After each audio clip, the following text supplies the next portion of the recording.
That evening, I was not greeted in the way I had expected. The house was quiet, with neither my wife Helen nor my children in sight. Helen and I, Mike Lewis, have been married 11 years. Deciding that the house was quiet, I saw a note on the table.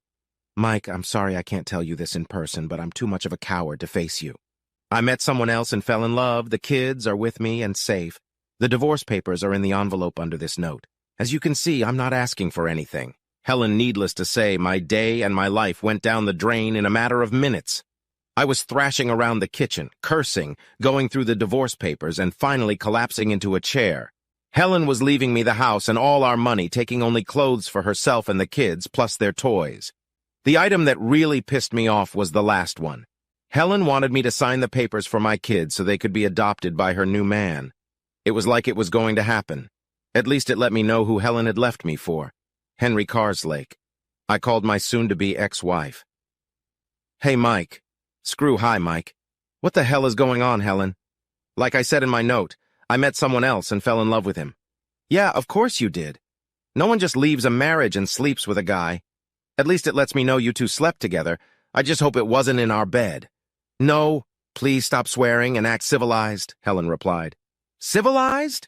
To hell with civilized. You can divorce and stay with the asshole, but I'm not putting my kids up for adoption. Tell Mr. Big Shit he can go to hell." I hung up the phone. After showering and changing, I went out to eat, as cooking in my mood was undesirable. The food was okay, after which I decided to hit the bar and have a couple drinks. Considering today had gone to shit, I figured I was due that much. The man my wife left me for was the owner of Carslake Construction Company. I'd done some work for his company in the past, but that was about to change. My friend Paul spotted me at the bar. "I don't see you around here very often, Mike. Did you manage to get away from your family for the evening?" "Something like that, Paul. I came back to an empty house with a packet of divorce papers." "Helen's divorcing you? Shit, I didn't see that coming." "Me neither, Paul. Me neither. She's moved in with Henry Carslake." "What? You mean Henry Carslake of Carslake Construction?" "Yes, that's the one. I think she's in love with him." "What are you gonna do, Mike?" "I'm gonna give her a divorce. She doesn't want anything from me, so I'll sign the papers and get rid of her. There was another form she wants me to sign, but I already threw it in the trash." "What was the form?" Paul asked. "She wants me to give the kids to him for adoption. That's not going to happen in this life." Paul shook his head in disgust. "One thing's for sure, Carslake can kiss my ass. I was supposed to start working for him on Monday. Fuck him, I'll find another job." I signed the divorce papers. The application form for my kids to be adopted by an asshole ended up in the trash. Helen tried to beg me, but I wouldn't give in. Eventually, she gave in. At the time of the divorce, Chloe was 10 and Lee was 8. I wanted revenge on Carslake, but I didn't want to go to jail for it. I never showed up for work on Monday. Strangely, no one was hounding me to fulfill it. Part of my revenge on Carslake happened without my involvement. It came about as a result of my conversation with Paul. When word got out, most of the local contractors refused to work with Carslake Construction. They realized that he had screwed me over, and as payback, they refused his work. Sure, old Henry found other contractors, but those were cowboys, and the work suffered. Several times I was asked for a quote for the work, but when I found out it was for Carslake, I didn't even bother to send a quote. After 6 months, my divorce became final. 3 months after that, Helen and Govnyuk got married. I took the kids for a week while they went on their honeymoon. I didn't take the kids to help them. I just figured a week was better than the weekends I was getting now.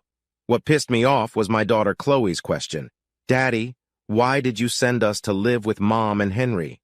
"What? I didn't send you. Your mother took you because she doesn't love me anymore. If it was up to me, you could have stayed here," I answered, assuring Chloe that it wasn't my decision.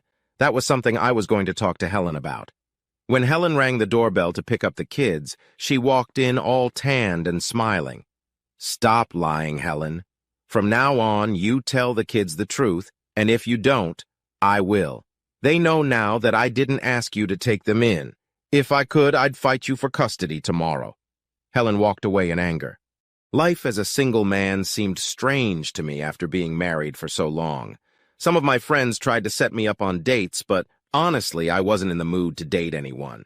I wanted love, but had no desire to date. And I didn't know that my life was about to change again. My neighbors were Gary and Emily. They had moved in just after Helen left me. Their house was a bargain for them, as it needed a lot of work. Emily worked as a secretary. Gary had recently retired from the army. We got along well, and they seemed like a nice couple. When we saw each other, they chatted with me. Tragedy struck when Gary collapsed at work. Paramedics and a doctor arrived within 10 minutes. Gary was pronounced dead at the scene. The autopsy showed that Gary died from a subdural hematoma. Emily was distraught and alone. I offered her some friendly sympathy. Gary's parents were dead. Emily's parents were on vacation in Europe. Not wanting to leave her alone, I walked her to my house and poured us both a drink. I listened as Emily sobbed and told me about her plans for the future. Emily cried and fell asleep on my couch. I covered her with a blanket and slept in the chair in case Emily woke up during the night. The next morning, Emily was leaving just as Helen was dropping the kids off. "Good to see you're not wasting any time, Mike." "Come on, Helen. The poor woman just lost her husband." Helen looked at me, then turned to talk to the kids. Later that day, I explained to them why Emily was leaving the house. Chloe looked sad, and I don't think Lee got it right. Emily asked me to attend Gary's funeral, which I did. In the UK, all mortgages have to be insured, and thankfully Emily won't be left destitute. This was faint consolation, given that she had lost her husband. Emily's parents returned from Europe and both spoke to me after the funeral. I assured them that I would look after Emily, for apart from my work colleagues, I was her only friend. I offered to help Emily as much as possible with any small jobs that needed doing, nothing serious, just things that kept the house in a livable condition. The next time Helen dropped the kids off, she stayed in the car, which was fine with me since I didn't have to talk to her. Emily and I spent a fair amount of time together, not as a couple, more like friends, supporting each other. Almost a year later, Lee was playing in the garden while I was tidying up my work van. I heard voices and turned around to see him chatting with Emily. I called out to him and asked him not to be a bore, but I heard Emily say it was fine. She was hanging the laundry to dry on the clothesline. "Emily, would you like to have dinner with us tonight?" "Lee, you can't just invite people over for dinner." "It's not people, it's Emily." We both stood there laughing. I asked Emily if she wanted to join us. "Yeah, I'd like that. That would be great. Thank you." Lee ran off to tell Chloe we had a guest for dinner. I apologized for him being so cavalier. Emily helped me make dinner, and it was obvious that she was pretty skilled in the kitchen. Emily helped me clean up after dinner and sat with us for a while before heading home. "Thanks for dinner, Mike. I really enjoyed it. Thanks for accepting the invitation." I hugged Emily goodbye and watched her walk towards her house. When I heard the locking of her door, I walked back into the house. "She's really cute, Dad. Emily is your girlfriend?" Chloe asked me with a smile. "No, Emily is just a friend and neighbor," I answered. "But I thought it would be nice if she was my girlfriend. I just kept the thought from the kids." Sunday afternoon, Helen picked up the kids. I knew they would tell her about Emily joining us for dinner, and I wasn't wrong. The next time Helen picked up the kids, she paid special attention by asking about Emily. "Not that it's any of your business, but Emily is just a friend. Besides, you left me for an asshole, so why are you worried about me?" "I'm not worried, Mike. Just asking, that's all." "Yeah, well, you got what you wanted. What I do is none of your business." "I didn't get everything I wanted." "No, you didn't. If you mean I'm going to let a jerk adopt kids, forget it. It's not going to happen, so you might as well get used to it." "I was just thinking." "No, Helen, you weren't thinking. You left me for a life of luxury with him. If he wants kids, let him have his own. That man took my wife and ruined my marriage. There's no way he can adopt those children, never." Helen pouted and walked home. I smiled, knowing I had pissed her off. A year later, I hadn't seen Emily for a few weeks, partly because I was very busy. My friend Paul was rewiring a house for a young couple and asked me to make an offer on a complete plumbing rewire. My offer was accepted, and I had a busy few weeks getting everything finished. While working on the house with Paul, he kept me up to date with news. Carslake still had to use a lot of non-local professionals. Most of the local guys still avoided working for him. With the work on the house completed, I finally had some time to relax. I decided to take Emily out to dinner. She agreed, and we agreed on a time for Saturday night. When I walked in behind Emily, it took my breath away. She was a petite woman. She had a haircut that I called pixie cut. The dress she wore showed off her slender figure, and for the first time I began to take an interest in her sexually. Dinner went great, and we spent a lot of time talking about our lives in general. Later that evening, I walked Emily to her door. "Thank you for a wonderful evening, Mike." I smiled, and before I could say a word, Emily stood on her tiptoes and kissed me. Not a polite peck, but a full, open-mouth, tongue-in-cheek kiss. "Wow, I didn't expect that." I struggled to catch my breath. "Take me with you again and see where it takes you." Emily smiled and said goodnight before kissing me politely on the cheek. I asked Emily out again, and this time we ended up in my bed. She may have had a small build, but my God, she was a sexy dynamo. I don't think I'd ever had such satisfying sex. Emily and I spent more and more time together, and eventually she sold her house and moved in with me. The kids thought it was great that I was dating, and I knew they would tell Helen everything. From what Chloe said, her mother wasn't impressed. Heck, she didn't want me, but Emily did. A year after the first time we slept together, Emily and I got married.